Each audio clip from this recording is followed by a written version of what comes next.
রিমোটে display সহ drone চিন্তা করা যায়।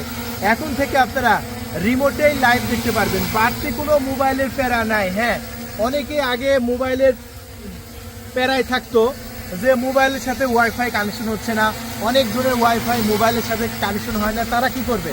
তারা এই যে রিমোটেই লাইভ দেখবে। দেখেন, রিমোটেই কিন্তু লাইভ দেখা যাচ্ছে, দেখছেন? রিমোটেই সকল কিছু আপনার দেখতে পারবে। ড্রোনটা কতটুকু হাইটে আছে, কতটুকু সামনে আছে, এবং ড্রোন কোথায় যাচ্ছে, সকল প্রকার ইনফরমেশন কিন্তু আপনি রিমোটেই দেখতে পারবেন। আর এই সেই রিমোট সহকারে ড্রোন, এটা মডেল হচ্ছে JS26। আর এই JS26 আমরা আজকে পানির দামে দিব। তো বন্ধুরা, তার আগে চলুন ড্রোন ক্যামেরাটি আকাশে তুলবো এবং ভিডিও কোয়ালিটি দেখাবো।